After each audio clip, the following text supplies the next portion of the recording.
Hello everyone, मैं Ankita Chaturvedi, assistant professor of Krishna computer IT institute Nagpur से। मैं ये वीडियो उन स्टूडेंट्स के लिए बना रही हूँ जिनका अभी टैली का एग्ज़ाम होने वाला है यूनिट 5 का, तो टैली का। तो आज मैं इस वीडियो में टैली के यूनिट 5 के बारे में डिस्कस करेंगे। इसमें यूनिट 5 में आपके स्टार्ट होता है प्रिंटिंग से, यानी टैली जैसे एक अकाउंटिंग सॉफ्टवेयर होता है, हम इसमें अपने वित्तीय लेन देनों का लेखा जोखा रखते हैं। तो जब हमने सभी प्रकार की एंट्री कर रखी होती है, अब हमें उसे एक प्रिंट के रूप में निकालना होता है। तो उसके लिए हमें कौन से प्रोसेस अपनाने हैं, ये हमें टैली के यूनिट 5 में शो होता है। यूनिट 1 से लेकर के 4 तक में डाटा एंट्री के सभी स्टेप्स व प्रोसेसिंग होते हैं, और टैली के यूनिट 5 में उन सभी डाटा को प्रिंट कैसे करना है उसके स्टेप्स होते हैं। तो सबसे पहले टैली प्रिंटिंग की एक अच्छी सुविधा प्रदान करते हैं, यानी जो भी हमने अपने प्रोडक्ट सेल करे हैं, परचेस करे हैं, जो भी हमारे पास स्टॉक है, उनकी अगर हम प्रिंट निकालना चाहते हैं तो हम इस फीचर का उपयोग आसानी से कर सकते हैं। टैली सॉफ्टवेयर की एक ये बहुत अच्छी सुविधा होती है जिसमें हम अपने परचेस और जो भी अपनी जानकारियाँ जो हमने टैली में फीड कर रखी हैं उनको एक प्रिंटिंग के रूप में प्राप्त कर सकते हैं। तो चलिए स्टार्ट करते हैं यूनिट 5 के बारे में। तो यूनिट 5 में आपकी स्टार्ट होती है चेक प्रिंटिंग, यानी आपका एक क्वेश्चन बन सकता है टैली के अंतर्गत चेक प्रिंटिंग क्या है, इसे समझाइए और इसके स्टेप लिखिए।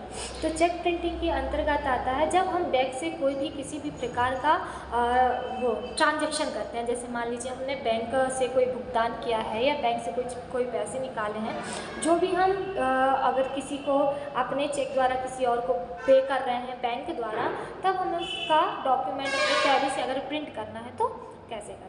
तो इसके लिए सबसे पहले हमें F11 प्रेस करना है, यानी चेक प्रिंटिंग वाले ऑप्शन को एक्टिवेट करने के लिए हमें सबसे पहले F11 यानी अकाउंटिंग फीचर में जाना होगा। उसके बाद अकाउंटिंग फीचर में एक ऑप्शन मिलेगा cheque printing, enable cheque printing, उसे यस करना है। उसे यस करने के बाद उसके नीचे एक ऑप्शन मिलेगा set alter cheque printing details, तो उसे यस करना है। जैसे ही आप उस ऑप्शन को यस करेंगे तो एक चेक प्रिंटिंग के लिए एक डायलॉग बॉक्स आएगा कंपनी चेक डिटेल्स करके। तो उसमें सबसे पहले ऊपर नेम में अपन को कंपनी का नेम डालना होता है। कंपनी का नेम डालने के बाद उसके नीचे बैंक का डिटेल्स डालनी होती है, क्योंकि हम यहाँ पे चेक प्रिंटिंग कर रहे हैं तो हम कौन से बैंक से अपना ट्रांजैक्शन करेंगे ये जानकारी हमें देने के लिए हमें उस बैंक का नाम डालना होता है। जैसे ही हम उस बैंक का नाम डालते हैं तो हमारे पास चेक का लेआउट की विंडो ओपन होती है, यानी कि उसमें विभिन्न ऑप्शन होते हैं जिसके अंतर्गत हम चेक की साइज़ डिसाइड कर सकते हैं। उसके अंतर्गत जो भी हम अमाउंट वगैरह है उनका साइज़ डिसाइड कर सकते हैं और उसकी चौड़ाई डिसाइड कर सकते हैं। ये सब आप सेटिंग कर लेंगे। जैसे ही आपने ये नॉर्मल से सेटिंग कर ली, उसके बाद अपन को उसे एंटर करा के एक्सेप्ट कराना है। जैसे ही हम एक्सेप्ट करा लेंगे, फिर हम अकाउंटिंग वाउचर में ही हैं। अभी अपन ने पहले क्या किया था, F11 करके अकाउंटिंग वाउचर किया था, और उसके बाद अपन ने चेक को यस किया, एनेबल चेक यस किया और सेट अल्टर चेक यस किया। उसके बाद अपन ने इन्फॉर्मेशन फिल करी और अपने चेक की लेआउट डाल दिया। अब इसके बाद जब अपन इसको एक्सेप्ट करें देंगे तो अपन वापस पहले अकाउंटिंग फीचर में पहुंच जाएंगे। उसके बाद अपने पास एक विंडो ओपन होगी जिसमें वह पूछेगा कि जब भी आप बैंक से ट्रांजैक्शन करें तो क्या आपको चेक प्रिंटिंग करना है, तो अपन को उसे यस करके यानी एक्सेप्ट करा लेना। इसके बाद सबसे पहले जैसे अपन ने बैंक डिटेल डाल रखी है, अपन जाएंगे पेमेंट वाउचर में। पेमेंट वाउचर में जाने के बाद आपको जिस भी अकाउंट यानी जिस भी अपने बैंक से पैसे डालने हैं या किसी को भेजना है, तब अपन उसकी पेमेंट वाउचर में एंट्री करेंगे। वहाँ पे अपन इस SBI यानी जो भी आपने वहाँ पे नाम फिल कर रखा था, जैसे यूनियन, SBI, एक्सिस, जो भी बैंक आपने वहाँ बैंक का नाम डाला होगा, वहाँ पे अपन को उस बैंक का लेजर को सिलेक्ट करना है। बैंक का लेजर पहले से बना होना चाहिए। तो जैसे ही अपन ने पेमेंट वाउचर में गए और अपन ने अपने SBI यानी जो भी आपका बैंक अकाउंट है उससे पे करने की एंट्री करी, उसके बाद जैसे ही आप एंटर करेंगे चेक, चूँकि अपन ने पहले कर रखा है कि जब भी हम SBI अकाउंट से SBI अकाउंट से ट्रांजैक्शन करना है तो हमें प्रिंटिंग करना है। तो उसी समय आपको जैसे ही अपन ने एंट्री करी कि हमने ये इतने पैसे SBI अकाउंट पे डाले नहीं निकाले, तो उसके जैसे एंट्री करने के बाद चेक प्रिंटिंग का डायलॉग बॉक्स आ जाएगा। उसमें आप इन्फॉर्मेशन दे सकते हैं कि हमको कितनी अमाउंट है, किस तरह का लेआउट रहेगा, कौन सी बैंक डिटेल और भी जो डिटेल है आप वो जाके वो डाल के फिल करके एक्सेप्ट करा लेंगे। उसके बाद आप आर्टिकल की सहायता से उसे प्रिंट कर सकते हैं, उसकी पूरी डिटेल प्रिंट होके आपके पास आ जाएगी। तो ये रहा चेक प्रिंटिंग का। चेक प्रिंटिंग का क्वेश्चन एक इम्पॉर्टेंट क्वेश्चन है जो हो सकता है कि आपके पेपर में आए। तो आपको ये स्टेप बाय स्टेप जो भी मैंने कहा आपको ये लिख के आना है और पूरे इसको अच्छे से करना है।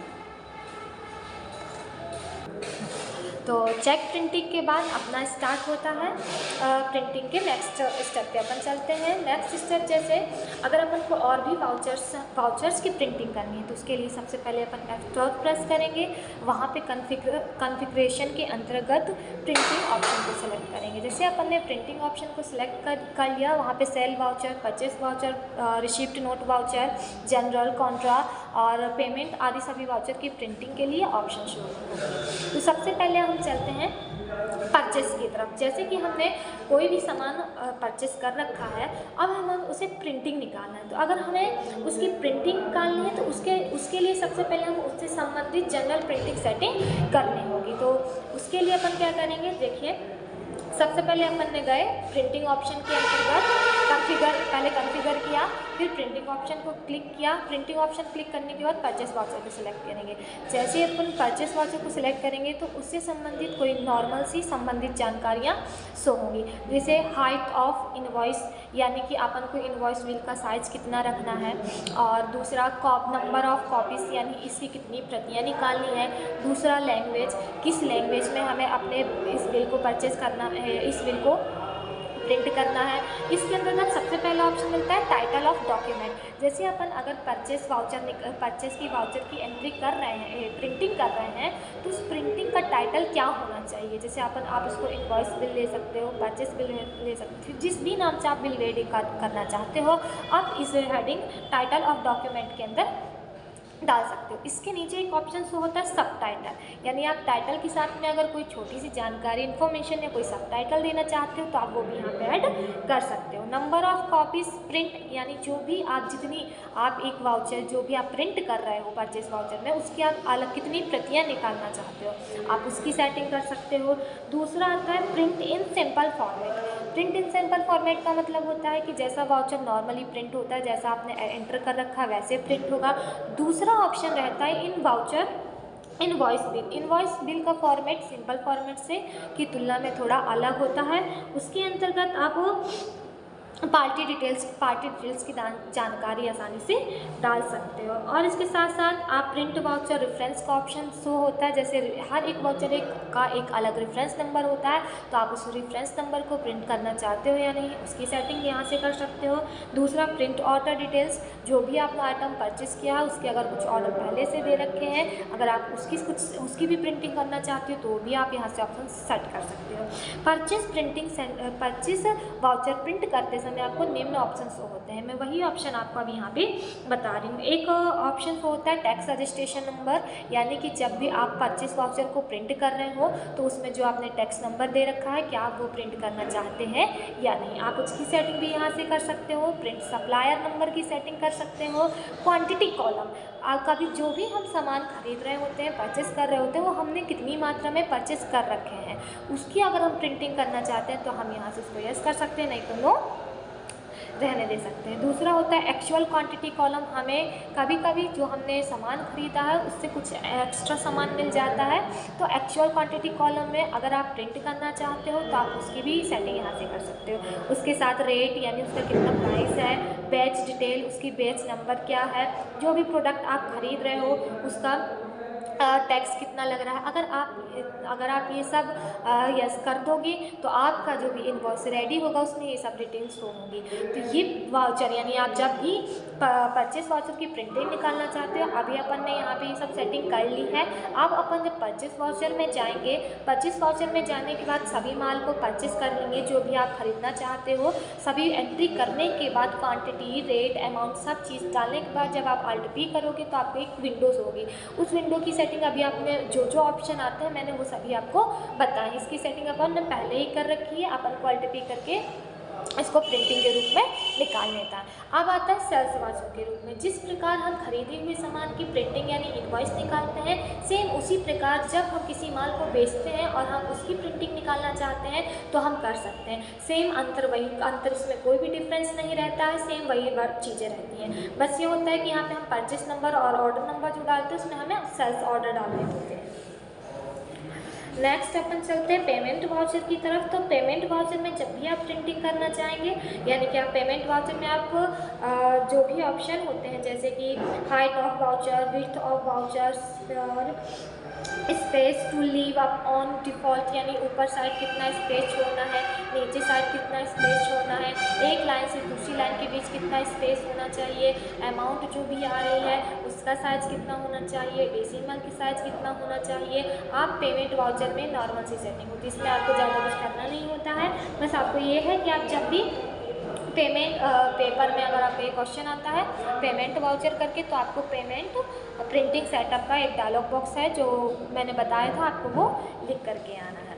सेम जैसे पेमेंट जैसे परचेस वाउचर और सेल्स वाउचर की प्रिंटिंग की प्रोसेसिंग सेम रहती है, वैसे ही पेमेंट वाउचर और रिसिप्ट वाउचर की प्रिंटिंग की प्रोसेस भी सेम रहती है। नेक्स्ट अपन चलते हैं बैलेंस शीट की तरफ। तो बैलेंस शीट में एक मैंने बताया था दो हिस्से में डिवाइड होती है, एक लायबिलिटी साइड और एक एसेट साइड। तो अगर अपन को बैलेंस शीट को प्रिंटिंग करना है तो उसके लिए अपन को क्या करना पड़ेगा, सबसे पहले गेटवे ऑफ टैली में जाना है, बैलेंस शीट वाले ऑप्शन को क्लिक करना है और Alt P प्रेस करना है। जैसे ही आप Alt P प्रेस करोगे प्रिंटिंग का डायलॉग बॉक्स शो होगा, उसमें आप सामान्य सेटिंग देख सकते हो।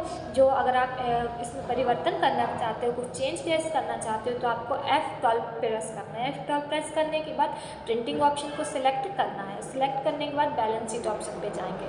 तो इस प्रकार हम अगर कोई चेंजेस करना चाहते हैं तो हम वहाँ पे जाके उन ऑप्शन को सेट कर सकते हैं, नहीं तो हम सीधे यानी बैलेंस शीट में जाके Alt P प्रेस करेंगे और यस के यानी जैसे ही अपन Alt P करेंगे तो अपने पास एक डायलॉग बॉक्स आएगा प्रिंटिंग का, उसमें आपको पूछेगा कि आपको प्रिंट करना है या नहीं। यदि आपको प्रिंट करना है तो आपको यस प्रेस करना है, अगर प्रिंट नहीं करना है तो नो प्रेस करेंगे। तो अपन Alt P करने के बाद Y यानी एस की बटन को प्रेस करेंगे। जैसे ही अपन एस की बटन को प्रेस करेंगे तो हमारे बैलेंस शीट का जो भी डाटा है, वो जो भी फॉर्मेट हमने पहले डिसाइड किया था या जो अपन ने कॉन्फ़िगर कर रखा है, वो अपन के सामने प्रिंटिंग के रूप में शो हो जाएगा। एक डॉक्यूमेंट के रूप में आप उसको निकाल सकते हैं। नेक्स्ट अपन चलते हैं ग्रुप कंपनी की तरफ। अब ग्रुप कंपनी क्या होता है, कभी कभी ऐसा होता है कि एक मेन कंपनी यानी एक बड़ी कंपनी अपनी सहायता के लिए एक छोटी कंपनी को चलाती है। छोटी कंपनी एक बड़ी कंपनी की सहायक होती है। एग्जाम्पल के रूप में हमने ABC कंपनी स्टार्ट करी है जो हमारी मेन कंपनी है, लेकिन हमें कुछ अलग से उसमें वर्क की ज़रूरत है। जैसे कि हमारे यहाँ अगर उत्पादन का कार्य हो रहा है तो हमने पैकिंग के लिए एक अलग कंपनी रेडी कर रखी है, तो उसके एम्प्लॉयज़ अलग होंगे और इसके एम्प्लॉयज़ अलग होंगे। लेकिन चूँकि अपनी मेन कंपनी ABC कंपनी है और अपन ने सहायता के लिए एक पैकिंग कंपनी बना रखी है, तो वो अपनी ग्रुप कंपनी कहलाएगी। यानी जब किसी सहायक या बड़ी कंपनी की कोई छोटी सहायक कंपनी होती है, ध्यान दीजिएगा, जब किसी मेन या मुख्य कंपनी की कोई सहायक कंपनी होती है तो वह ग्रुप कंपनी कहलाती है। अब अपन को ग्रुप कंपनी कैसे बनाना है, उसके लिए अपन सबसे पहले गेटवे ऑफ टैली में जाएंगे, वहाँ से Alt + F3 करेंगे और कंपनी इन्फो में आएंगे। अपनी दो टैलियाँ क्या बोल रहे हैं, गेटवे ऑफ टैली में आए और गेटवे ऑफ टैली से अपन ने कंपनी इन्फो में आए।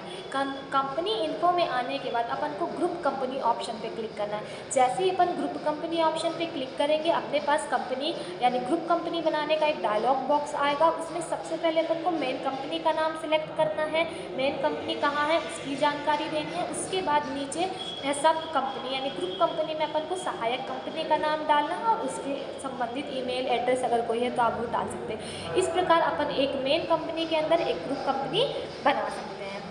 तो टैली में ग्रुप कंपनी कहाँ से बनाते हैं, सबसे पहले गेटवे ऑफ टैली में जाएंगे, अकाउंटिंग इन्फो में जाएंगे, गेटवे ऑफ टैली से Alt + F3 करेंगे और उसमें कंपनी इन्फो में जाएंगे। कंपनी इन्फो में जाने के बाद ग्रुप कंपनी का एक ऑप्शन जो होगा उस पर क्लिक करेंगे, जिसमें हमारे सामने विंडो आएगी। पहले ऑप्शन में यानी मेन कंपनी नेम में अपन की जो मुख्य कंपनी है उसका नाम डालेंगे और ग्रुप कंपनी में जो अपनी सहायक कंपनी है उसका नाम डालेंगे। इस प्रकार हम एक कंपनी के अंदर एक ग्रुप कंपनी को बना सकते हैं। दूसरा आता है स्प्लिटिंग कंपनी डाटा। कभी कभी ऐसा होता है किसी कारणवश हमें अपने वित्तीय वर्ष को अपने वित्तीय से अपन 1 अप्रैल से 31 मार्च तक अपना एक वित्तीय वर्ष स्टार्ट होता है और हम चाहते हैं कि हमारा जो डाटा है वो 1 साल का ना रहे, यानी कि हम 1 साल उसको कंटिन्यू नहीं कर पा रहे हैं, बीच में कोई कारण या किसी कारणवश हमें अपने डाटा को अलग करना है, यानी कुछ मंथ का डाटा को अपन को अलग करना है, कुछ मंथ को डाटा को अलग करना है, तो वो कहलाता है स्प्लिटिंग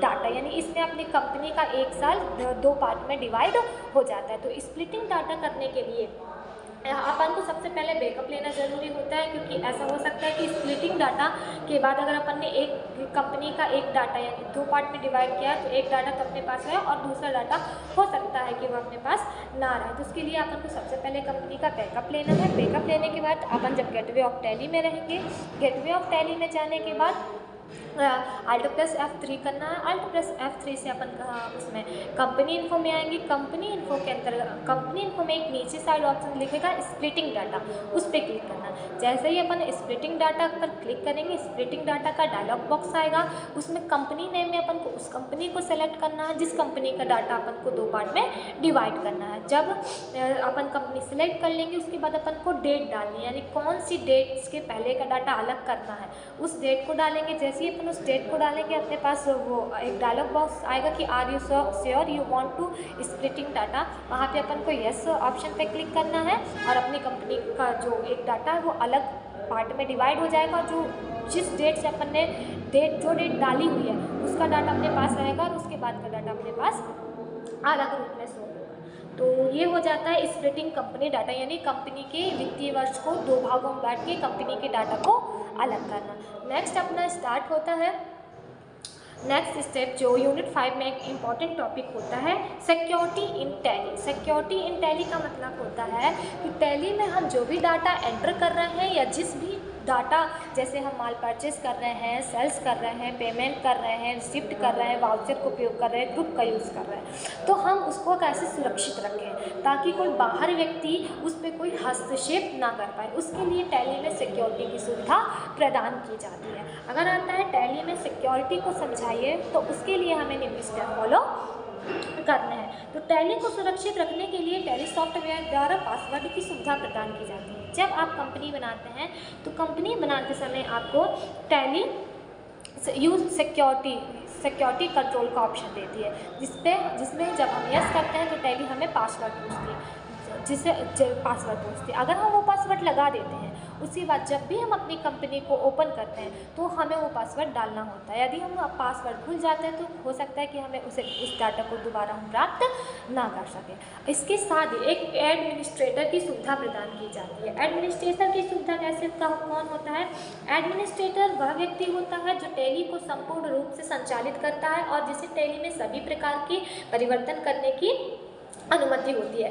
एडमिनिस्ट्रेटर जब अपन टैली में पासवर्ड डालते हैं तो उसके नीचे एडमिनिस्ट्रेटर का पासवर्ड शो होता है, यानी कि हम जिस भी व्यक्ति के अंडर काम कर रहे हैं उस व्यक्ति का नाम और उसका पासवर्ड वहाँ पे डालना होता है। जब एडमिनिस्ट्रेटर का अपन पासवर्ड डालते हैं तो पासवर्ड एडमिनिस्ट्रेटर का जो पासवर्ड होता है वो एडमिनिस्ट्रेशन को ये सुविधा प्रदान करता है कि वह कौन सा व्यक्ति यानी कौन सी कंपनी के अंतर्गत कौन कौन से कार्य हो सकते हैं और कौन कौन से कार्य नहीं कर सकते हैं, इसकी सेटिंग वो कर सकता है। अब इसकी सेटिंग वो कहाँ से करेंगे? उसके लिए अपन को क्या करना है? कंपनी में टैली वैल्यूड पासवर्ड पर क्लिक करना है, यानी अपन कहाँ पे जाएंगे? सिक्योरिटी कंट्रोल के अंदर गेटवे ऑफ टैली में कंपनी इन्फो में क्लिक करेंगे। इसके बाद सिक्योरिटी कंट्रोल विकल्प को क्लिक करेंगे। सिक्योरिटी कंट्रोल ऑप्शन पे क्लिक करने के बाद 2 ऑप्शन होंगे, एक यूज़र एंड पासवर्ड, दूसरा टाइप ऑफ सिक्योरिटी।